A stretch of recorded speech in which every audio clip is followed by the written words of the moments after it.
Hello and welcome to ज़रा हट के। मुबशर ज़ैदी, ज़रार खोड़ो और वसतुल्लाह खान का सलाम कबूल कीजिए। आज आखिरकार पैमरा ने एक्शन ले लिया और उन्होंने एक लंबा चौड़ा 4 सफ़े का फर्रा जारी किया है, जिसमें कहा गया है कि जो साबिक़ वज़ीर आज़म नवाज़ शरीफ हैं उनकी तकारीर किसी भी सूरत टेलीविज़न पर ना दिखाई जाएँ और ना ही रीब्रॉडकास्ट की जाएँ। सब एक्सपेक्ट कर रहे थे कि ये शायद गुज़िश्ता हफ़्ते को ही ये पाबंदी लग जाए, मगर नवाज़ शरीफ साहब ने गुज़िश्ता इतवार को और फिर कल और आज 3 तकारीर की, जिनको टीवी पे खुल के दिखाया गया, जैमे गोया हो रही थी। तो बहरहाल अब पैमरा ने एक्शन ले लिया है और उन्होंने कोर्ट के फ़ैसलों का हवाला भी दे दिया है। एक मैं देख रहा था, हमारे कोर्ट रिपोर्टर हैं, उन्होंने वैसे ही, अब आपको पता है कुछ ना कुछ तो तनकीद करनी होती है, उन्होंने कहा जी ये ऐसी एक कंप्लेंट गई थी जनरल मुशर्रफ के ख़िलाफ़ भी कि वो प्रोक्लेम्ड ऑफेंडर हैं, मफरूर हैं, अदालत से सज़ा याफ्ता हैं, उनके ख़िलाफ़ क्यों नहीं पैमरा ये एक्शन लेती। मगर जब तक उनकी तबीयत ने इजाज़त दी, अब तो वो अलील हैं, तो तब तक उनके इंटरव्यू जो है चलते चले गए और दिखाते चले गए। मगर इस केस में पैमरा ने एक्शन लिया है और कहा है कि कोई ऐसी बात नहीं करेगा। लेकिन आज जो पैमरा का नोटिफिकेशन आया उसमें किसी का नाम तो नहीं है। हाँ, नाम नहीं है, लेकिन ये ज़रूर कहा है कि जनाब किसी भी इश्तिहारी सही बात। लेकिन अब देखें, चलिए एक बात तो ये है कि उन्होंने भी इसीलिए छेती 3 तकरीरें कर ली इससे पहले के। हाँ, लेकिन देखो ये जो मतलब रिएक्शन टाइम था ना यार, ये भी मुझे थोड़ा सा कंफ्यूज कर रहा है। मैं पिछले पूरे हफ्ते कंफ्यूज ही रहा हूँ, आज भी मैं कुछ हद तक कंफ्यूज हूँ। तो थोड़ी सी मुझे वो शरायत तो लागू है वाली बात करनी होगी कि बिल्कुल देखें आप अब चला नहीं सकते, ये तो क्लियर है। हाँ, मुझे ये समझ नहीं आ रही कि उनकी कौन सी बातों पर आप बात भी कर सकते हैं, कौन सी बातों पर आप नहीं बात की कोई सी बात पे बात नहीं कर सकते। नहीं, आप बात कर सकते हैं, लेकिन उनकी तकारीर जो उन्होंने की है तकारीर वो दिखा नहीं सकते या रीब्रॉडकास्ट, मतलब जाहिर है प्रोग्राम में बात कर रहा हूं। नहीं, अनऑफिशियल नोटिफिकेशन तो किसी को भी नहीं पता ना कि क्या उनको कहा गया और पहले क्यों नहीं कहा गया, अब क्यों कहा गया।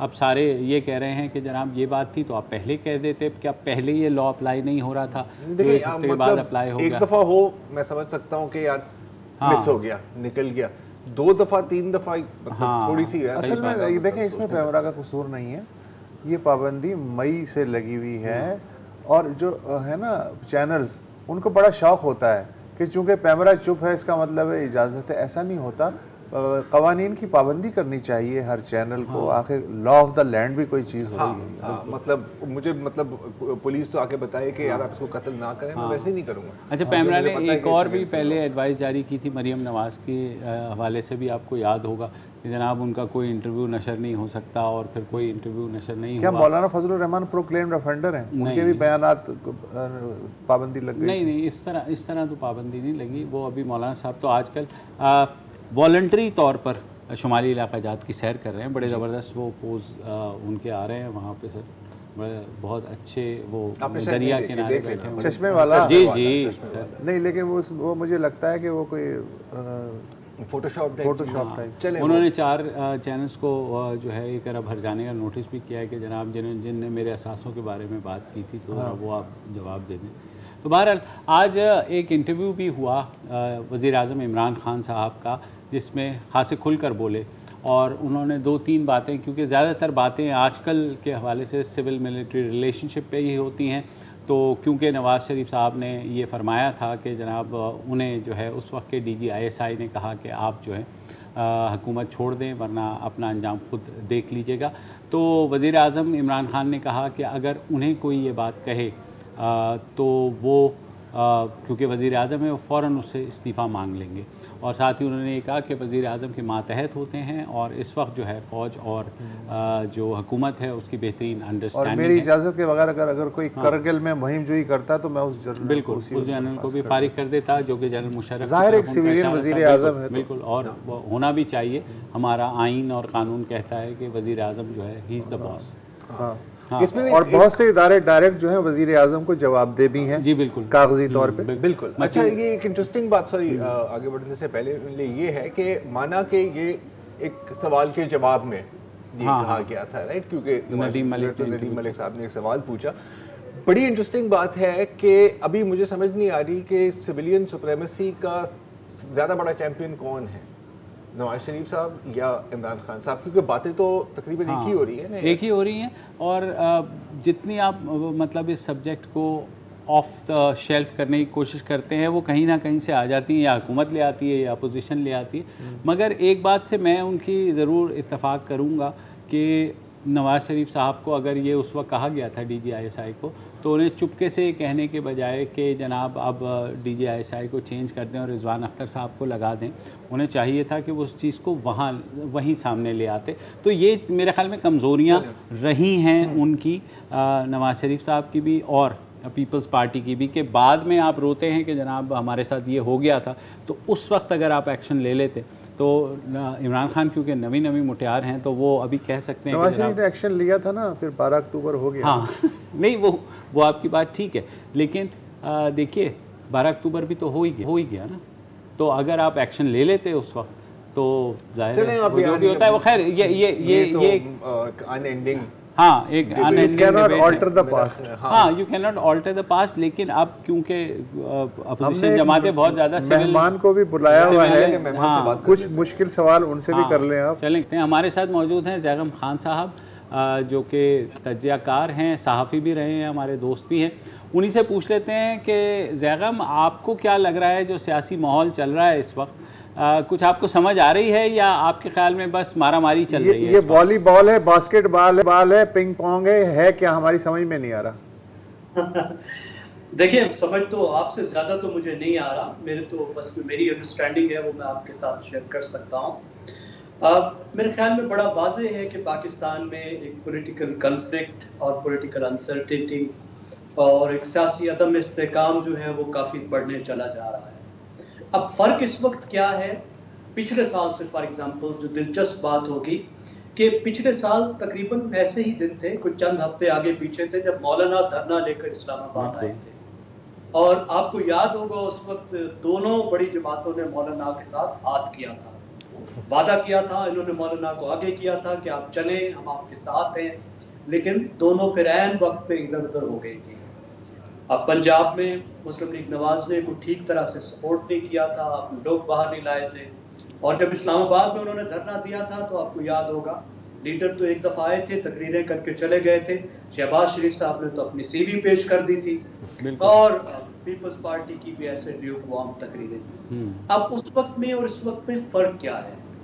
मेरे ख्याल में पिछले साल जब मौलाना ने धरना किया था तो इस वक्त इन दोनों सियासी जमातों को काफ़ी उम्मीदें थी कि शायद सियासी मंजरनामा कुछ तब्दील हो जाएगा।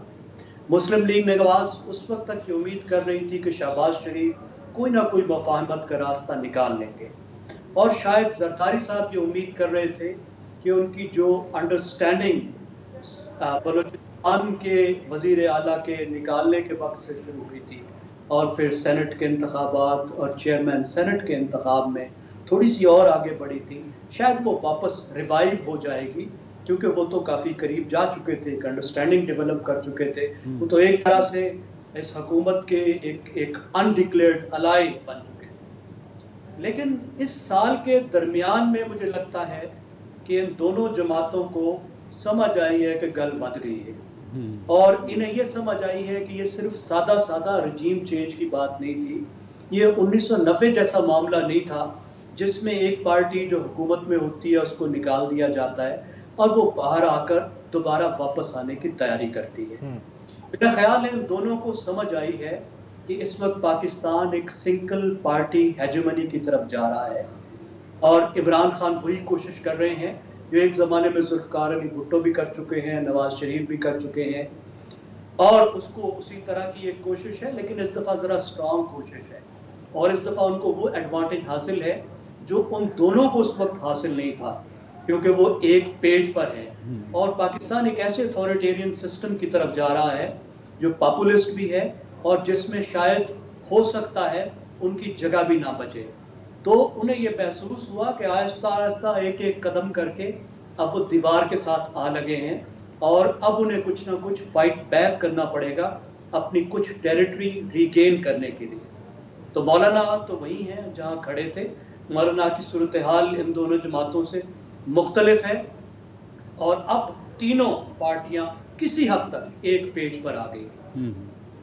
तो आप ये बताइए, जैसे आपने कहा कि दीवार से लग गई हैं, तो ये जो कोशिश है, हमेशा ज़ाहिर है जो भी जमात को दीवार से लगाया जाता है उसे उसी वक्त आइन की बालादस्ती, सिविलियन सुप्रीमेसी, जमहूरियत, हकीकी जमहूरियत, ये सारी बातें याद आती हैं। तो जो माजी के तजर्बात हैं वो तो यही हैं ज़ैगम के, जब वो टेरिटरी रीगेन कर लेंगे या वो जो उनको थोड़ी कंसेशन मिल जाएगी तो दोबारा से बिज़नेस एज़ यूजुअल हो जाएगा। आपको लगता है कि इस वक्त जो ज़बान बोली जा रही है अपोजिशन की जानिब से, क्या वो इस हद तक महदूद है या अपोजिशन संजीदा भी लग रही है आपको? देखिए, टू बी फेयर, ये जो डेकेड गुजरा है इसमें तो सियासी जमातों का जो दूसरी बड़ी सियासी जमातें अपोजिशन की जो 2 दहाइयों तक पाकिस्तान की बड़ी सियासी जमातें थी, देखिए उनका 1990 से और तारीख से तो बहुत मुख्तलिफ था। उन्होंने चार्टर ऑफ डेमोक्रेसी भी किया, उन्होंने 18वीं तरमीम भी दी, जिसके अंदर उन्होंने बहुत सी ऐसी तब्दीलियां की जिसमें उन्होंने अपनी अपोजिशन को, यानी आईनी तौर पर अपोजिशन को अकोमोडेट किया, ओहदों की अपॉइंटमेंट में, बहुत सारी चीज़ों में। पहली दफ़ा हमने पिछले डेकेड में देखा कि बहुत सी हुकूमती पार्टियां, बड़ी पार्टियां हुकूमत बना सकती थी कुछ सूबों में, उन्होंने नहीं बनाई। मिसाल के तौर पर 2008 में जरदारी साहब पंजाब में हुकूमत बना सकते थे, उन्होंने नहीं बनाई, मुस्लिम लीग नवाज को बनाने दी। इसी तरह नवाज शरीफ साहब उसके बाद 2013 में केपी में हुकूमत बना सकते थे, लेकिन उन्होंने पीटीआई को बनाने दी। किसी सूबाई हुकूमत को गिराने की कोशिश नहीं की गई, डिस्टेबलाइज करने की कोशिश नहीं की गई। तो पाकिस्तान ने पिछले 10 साल में एक एरिया तो कवर किया, पॉलिटिकल बिहेवियर में तो तब्दीली आई, अगरचे उतनी नहीं आई जितनी हमें तवक्को थी, लेकिन इस दरमियान में जो एक इंसर्जेंट पार्टी आ गई, पीटीआई आ गई, जो उस अंडरस्टैंडिंग को मुका कहती है, यानी एक पॉलिटिकल अकोमोडेशन या एक पॉलिटिकल कंसेंसस या रूल्स ऑफ द गेम पर जितना अग्रीमेंट हुआ था उसको पीटीआई ने मुकम्मल तौर पर मुस्तरद कर दिया और मामलात वापस वहां चले गए जहां 2019 में थे। ठीक है ज़ैगम, यहीं रोकता हूं, हमें एक वक्फा लेना है, बाद आते हैं तो यहीं से बात आगे जारी रखेंगे।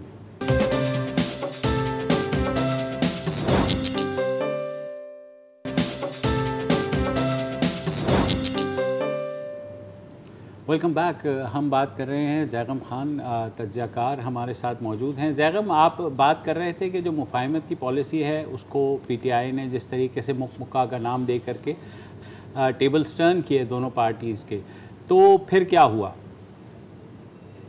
देखिए, फिर यही हुआ जो हमारे सामने है कि पहले तो पीटीआई ने अब जो 2014 से आपको मालूम है अपने पहले धरने से गवर्नमेंट को डिस्टेबलाइज किया और जाहिर है पॉलिटिकल इंस्टेबिलिटी शुरू हुई और चलती गई। हमारा ख्याल ये था कि जब वो हुकूमत में आएंगे और हुकूमत जाहिर है उन्होंने इलेक्शन जीता और हुकूमत बनाई जिस तरह से भी, तो उसके बाद कम से कम ये पॉलिटिकल इंस्टेबिलिटी ख़त्म हो जाएगी। लेकिन उन्होंने अपना जो नैरेटिव अपोजिशन के दौरान बनाया था, उन्होंने उस नैरेटिव को जारी रखा और उसके नतीजे में पॉलिटिकल इंस्टेबिलिटी भी चलती गई और वो पार्टी जो पहले हुकूमत में थी और अब अपोजिशन में आ गई, उसको अपोजिशन में आने के बाद भी कोई सुकून का सांस नहीं मिला।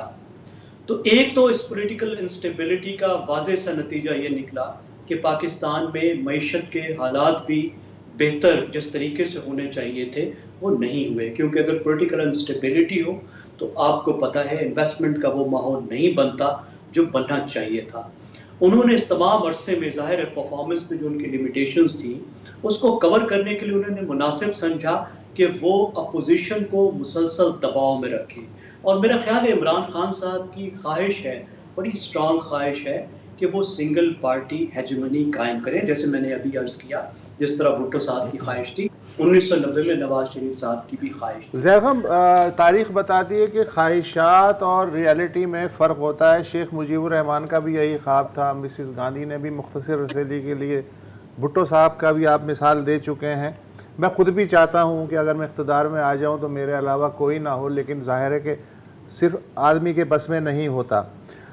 मैं आपसे ये जानना चाह रहा हूँ कि इमरान खान का जो इस वक्त एतमाद है वो आप ज़रा चेक करें।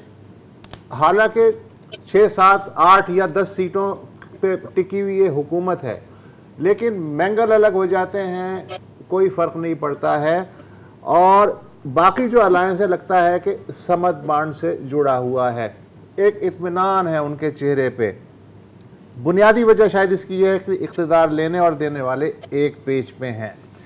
अगर इस वक्त कॉन्फिडेंस की ये सूरत हाल है तो मुझे ये बताइए कि मार्च के बाद जब सेनेट इलेक्शन में सेनेट में उनको अक्सरियत मिल जाएगी, उसके बाद आप बाकी मुद्दत के लिए स्मूथ सेलिंग देखते हैं मौजूदा हुकूमत की या नहीं? देखिए गुजर साहब, एक बात तो आपकी बात बिल्कुल ठीक है, ख्वाहिशात तो कुछ भी हो सकती हैं, and wishes can't be horses, लेकिन बात ये उन ख्वाहिशात के नतीजे में हम किस तरह की पॉलिसीज अपनाते हैं, किस तरह के एक्शंस लेते हैं। भुट्टो साहब ने भी अपनी अपोजिशन को जब दीवार से लगाया था तो फिर अपोजिशन ने हिट बैक किया था और बहुत ब्रूटली हिट बैक किया था, जिसकी कीमत भुट्टो साहब को अदा करनी पड़ी थी। नवाज शरीफ ने भी जब अपोजिशन को दीवार से लगाया था, पीपल्स पार्टी को दीवार से लगाया था, तो फिर उन्हें उसकी कीमत देनी पड़ी थी। इमरान खान साहब ने भी सिर्फ ख्वाहिश की हद तक बात नहीं रखी, बल्कि अपोजिशन को दीवार से लगा दिया है। और आपको लगता है कि इस वक्त अपोजिशन डेस्परेट हो रही है। अब जहां तक मार्च की बात है, मेरा नहीं ख्याल कि मार्च में सेनेट को हाथ में लेने से पीटीआई को या इमरान खान साहब को कोई बहुत ज्यादा फर्क पड़ेगा। देखिए, फर्क तब पड़ता है जब आपकी अक्सरियत इतनी हो जाए कि आप आईनी तरमीम कर सके। सादा कानून को पास करना तो एक इलेक्टेड गवर्नमेंट के लिए कोई बहुत बड़ी बात नहीं होना चाहिए।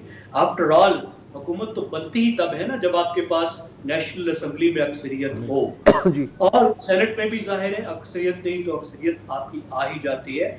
और सादा कानून पास करने में तो अभी तक भी उनको कोई बहुत बड़ी मुश्किल पेश नहीं आई, लेकिन क्या वो आइन में तरमीम करवा सकेंगे जिसके लिए दोनों हाउसेस में 2/3 अक्सरियत चाहिए? लगता नहीं कि वो अपनी हुकूमत के पूरे दौरानिये में इस तरह की सिचुएशन में वो आ सकेंगे।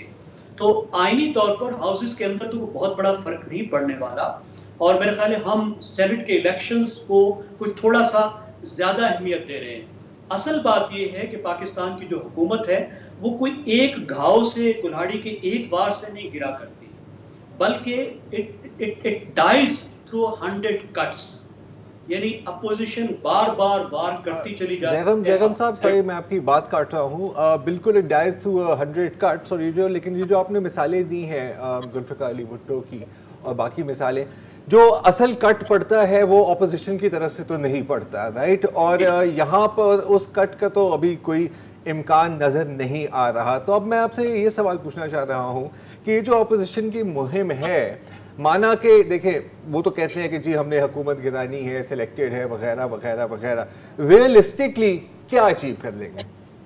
देखिए, जिस तरह मैंने अर्ज किया कि अगर 100 कट्स वाले हिसाब से भी देखें तो अगर वो बाकी जो दौरानिया है हुकूमत का, उसमें हुकूमत को मुसलसल दबाव में रखते हैं, अपना नैरेटिव लाने में कामयाब होते हैं, हुकूमत को मुसलसल टफ टाइम देते हैं, तो फिर अगले इलेक्शन में उनके लिए हुकूमत को उखाड़ फेंकना बहुत आसान होगा। और अगर वो इस अरसे में कुछ ना कर सके, अगर अगले 3 साल भी उस तरह के हुए जिस तरह के पिछले 2 साल थे, तो फिर तो अगला इलेक्शन भी वैसा ही हो सकता है जैसे कि ये इलेक्शन था। और जिस तरह इस इलेक्शन के बाद अपोजिशन कुछ नहीं कर सकी, तो फिर अगले इलेक्शन के बाद भी कुछ नहीं कर सकेगी। और दूसरा ये है कि अगर अपोजिशन इस तरह का दबाव लाने में कामयाब होती है जिसमें अवाम कुछ ना कुछ मोबिलाइज हो, हुकूमत की जो नापसंदीदगी है वो बहुत खुलकर सामने आए और लोग उसका खुलकर इजहार करें, फिर तो जो असेट है वो भी लायबिलिटी बन जाएगा ना। फिर इन अंगारों को हाथ पे कौन उठा के फिरेगा? फिर तो इन अंगारों को फेंकना ही पड़ जाएगा। तो ये भी अपोजिशन आप देखिए जिस तरह का बयानिया अपना रही है, जिस तरीके की जुबान इस्तेमाल कर रही है, उसका एक मकसद ये भी है कि जहाँ जहाँ से पीटीआई को सपोर्ट मिल रही है वो सपोर्ट मिलना आहिस्ता आहिस्ता कम हो जाए और ख़त्म हो जाए, ताकि वो फिर जब मैदान में उतरे तो फिर आसानी से अपोजिशन उसको पछाड़ सके। ठीक, बहुत बहुत शुक्रिया जैगम, आपने खासी तरह बताया। यहाँ एक वक्फा लेते हैं, न्यूज़ अपडेट्स का वक्त हुआ, उसके बाद वापस आते हैं।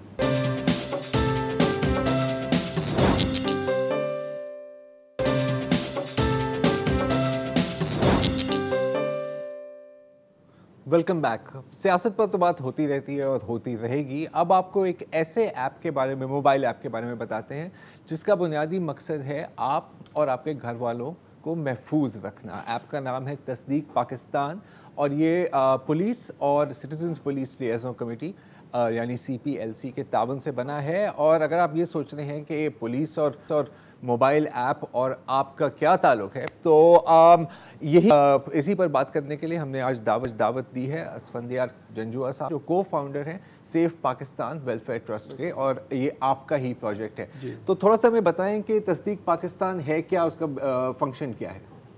जी ज़रा बेसिकली हम एक प्राइवेट सिटीजन्स के कंसर्न सिटीज़न का इनिशिएटिव है। तो एक चैलेंज जो हर एक सिटीज़न को आता है, जो कोई वर्कर्स हायर करने जा रहे हैं, वेदर आप अपने घर में करने जा रहे हैं या आपकी एक ऑफिस में करने जा रहे हैं, कि आप जो वर्कर्स हैं इनका बैकग्राउंड क्या है। अगर घर में कर रहे हैं तो उसकी कंसर्न आपके बच्चे भी हो जाते हैं, आपके पेरेंट्स भी जो वनरेबल हैं। आप अगर बिज़नेस सेटिंग में जा रहे हैं तो एक हॉस्पिटल में पेशेंट्स हैं, स्कूल्स में स्टूडेंट्स हैं। तो जब मैं I am a single parent, तो मैं जब इंटरव्यू कर रहा होता था, ड्राइवर हो गया, कुक हो गया, तो ऊपर से नीचे तक मैं एनालाइज कर रहा होता था कि जी रिलायबल है या नहीं है। I have 8 and 9 year old। तो उनसे आप पूछे थे कि जी वो कहाँ पहले काम किया, कहते हैं जी वो कनाडा चले गए, अमेरिका चले गए, ठीक है। सो पॉइंट वाज कि देयर वाज नो रेफरेंसेस। आपको एक उसकी शक्ल देखकर, बॉडी लैंग्वेज देखकर असेस करना था कि जी क्या बंदा ठीक है या नहीं, बंदा ठीक है या नहीं ठीक। आप गट फीलिंग पे जाना होता है। एंड जी जब अपने बच्चे स्पेशली आप कर रहे हैं तो एक बहुत बड़ी ये स्टेप है। तो वी जो एंड देन जी मेरी कज़न थी, उसके घर इस एक रजिस्टर्ड सिक्योरिटी गार्ड कंपनी का बंदा नौकरी छोड़ने के 2 महीने बाद चोरी करने पहुंचा हुआ था। मेरी खाला, she was living in bath island. दूसरे दिन उनकी जो नौकरानी थी ड्रग कर सारा सामान लेके चली गई। और इस तरह की तो हज़ारों स्टोरी। एंड मतलब मैं आपको बताऊंगा, आप पिछले 1 महीने की एक आप अगर स्टोरी करें ना गूगल, तो ये जो लड़की थी 5 साल मरवा, जिसको उसने बंदे ने रेप किया, Faiz, he was working as a tailor in a shop. तो अगर वो शॉप ओनर वो चेक कर लेता, एंड इट टेक्स 2 minutes कि जी इसका क्रिमिनल बैकग्राउंड, तो वो शायद इस नेबरहुड में मत आता और बेचारी बच्ची का वो जो भी हुआ, रेप हुआ, मर्डर हुआ, ना होता। फिर मैं बता रहा हूँ खाली लास्ट 1 month की एक जी लाहौर में नहीं, स्टोरीज तो बहुत हैं। तो ये ऐप क्या करता है, इसका फंक्शन कैसे है, मतलब ये कैसे काम करता है? आपने कहा 2 मिनट में चेक होता है, कैसे चेक करता है? तो ज़रा आप क्या करते हैं कि आप इसको डाउनलोड करते हैं, सेट के तस्दीक पाकिस्तान इसका नाम है, इस both on Android and app. It's a free service है, कोई चार्जेस नहीं है। आप अपना बेसिक इन्फॉर्मेशन एक करते हैं कि जी आपकी नाम, CNIC नंबर वगैरह एज एन एम्प्लॉयर, आप अपना थाना मेंशन करते हैं कि किस थाने में आप, बिकॉज उस पर्टिकुलर थाने में जाके आपकी रजिस्ट्रेशन होती है, ठीक है। देन आप अब जो वर्कर है उसकी आप बेसिक इन्फॉर्मेशन, तस्वीर उसकी जो प्रेजेंट वो है, बिकॉज समटाइम पुलिस उसकी फेशियल रिकग्निशन करना चाहेगी, उसकी ID कार्ड की picture, and then basic information कि जी कहाँ रह रहे हैं, जो आपको वो इन्फॉर्मेशन देता है। That information gets transmitted to police and literally 20 second में 1 of the 3 इंडिकेशन हो जाते हैं कि जी अंडर प्रोसेस है, इसका क्या क्लियर रिकॉर्ड है या कोई रिकॉर्ड है। We did not want to get into the details कि जी इसके ऊपर किस किस्म का कन्विक्शन है, बिकॉज वी फेल्ट कि जी वो प्राइवेसी वगैरह जो भी है, लेकिन एज एन एम्प्लॉयर आपको एक ट्रिगर हो जाता है कि उसकी इन्वेस्टिगेशन आप फर्दर कर लें, मतलब एक कुछ मसला है। अच्छा, आप देखें इसका मतलब बुनियाद तो यही है ना कि क्या रिकॉर्ड सारे डिजिटल अवेलेबल हैं अभी सही? अब जैसे आपने कहा, फर्ज करें कि मैं क्लिफ्टन के इलाके में रहता हूँ, कराची में, और बंदे पे पर्चा कटा हुआ है या उसको जेल पड़ी थी डेरा गाजी खान, बिल्कुल, तो ये कैसे होता है? क्या मतलब तमाम जो आपके सूबे हैं, और इस्लामाबाद हो गया, गिलगित बल्तिस्तान हो गया, आज़ाद जम्मू कश्मीर हो गया, किस हद तक उनके रिकॉर्ड अवेलेबल हैं डिजिटल फॉर्म में? अच्छा जी, to some degree maybe last 3, 4, 5 साल के डिजिटलाइज हो चुके हैं, बाकी प्रोग्रेसिवली हो रहे हैं। ज़रा मेरा पॉइंट ऑफ व्यू ये है कि जी some information is better than no information. And इस ऐप में आप एक तो जी आपका है क्रिमिनल बैकग्राउंड, फिर आप उसकी एक सोशल रेटिंग कर सकते हैं। हो सकता है जी 50,000 पे आप उस पर FIR कटवाएं, 5,000 पे ना कटवाएं, लेकिन उस ऐप में आप रिकॉर्ड कर सकेंगे। तो स्लोली इसका जी मतलब स्ट्रेंथ इसकी ऐप की वही होगी कि people all of us around start using it and start use होंगे तो फिर बेहतर होगा। यहाँ पे एक वक्फा लेते हैं, वक्फे के बाद पे मजीद बात करते हैं।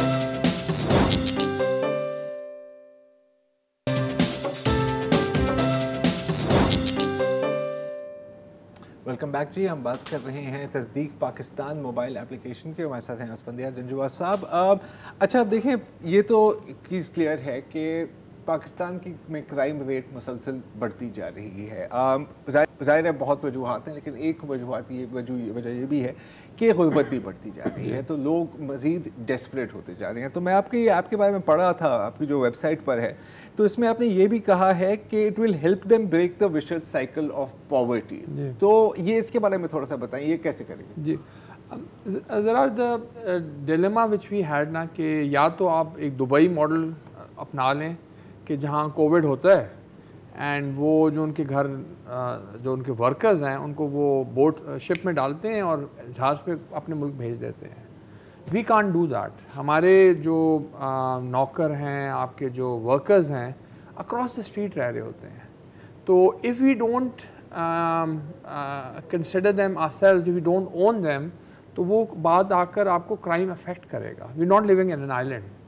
तो हमने कहा कि जी let's not stop at the checking of the criminal background, let's go all the way. इनकी जो इन अ कैशलेस मैनर इनको हम कैसे हेल्प कर सकते हैं। तो व्हाट वी डिड वाज अपने प्लेटफॉर्म पे हमने EFU को पार्टनरशिप की and we introduced a very inexpensive from 50 रुपये से 125 रुपये पर मंथ उनके लिए हॉस्पिटल इंश्योरेंस। उसमें 100,000 उनकी एक्सीडेंटल डेथ भी कवर्ड है। खुदा ना खास्ते आपकी जी बारिशें हुई थी, गरीब लोग ही मरते थे, and 100,000 for them is a big amount. तो एक एंड पे अच्छा जी, अगर आप if you want to cover that family, तो 117 रुपये से 500 रुपये पर मंथ पे आप कवरेज दे सकते हैं, हेल्थ कवरेज। उसमें जी एक्सीडेंटल मतलब डेथ भी है, आप कोई एक्सीडेंट हो जाए हॉस्पिटल कवरेज है। Again it's a small amount, तो इतनी ज़्यादा कवरेज नहीं, 1.5 लाख से तकरीबन 2.25 लाख पर पर्सन कवरेज है जो हमारे प्लान्स हैं। हमारी जी 3 इनिशिएटिव, तस्दीक तो आपको बात की, तहफ़्फ़ुज़ is the giving them the micro hospital coverage, and third is तालीम।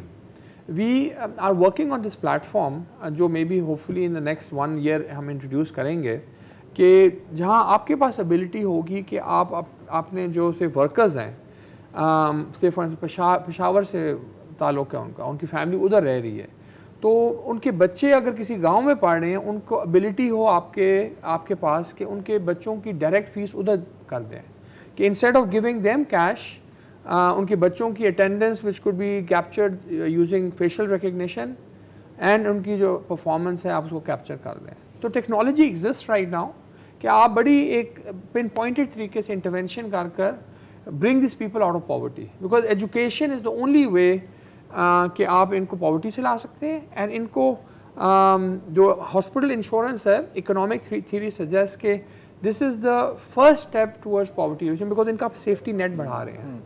बिकॉज इनको कोई एक्सीडेंट होता है ना, एंड उनके अगर वो नई नौकरी शुरू की है तो वो लोन नहीं देंगे, तो चोरी करना है उन्होंने। तो वी सेड कि जी लेट्स मतलब वर्क टुवर्ड्स दैट। तो it's a long term project जहाँ में एजुकेशन उनको लोगों को करनी है, बट वी फील कि जी we have to go the whole length, we can't just stop at this point कि तो हमारा पूरा फोकस है कि जी।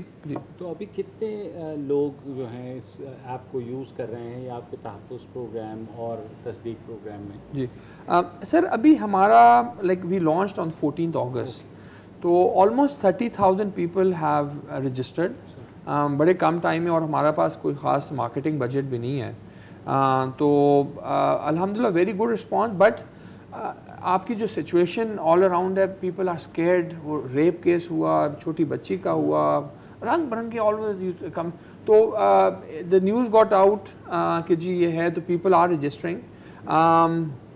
As far as insurance work, अभी हमारा फोकस जी अडॉप्शन पे है, and maybe in the next few months हम वो भी इंट्रोड्यूस कर देंगे। ठीक है, थैंक यू। ठीक है, बहुत शुक्रिया, थैंक यू सो मच। तो ये थी द स्पीक पाकिस्तान और आज के इतना ही नाज़रीन, खुदा हाफ़िज़।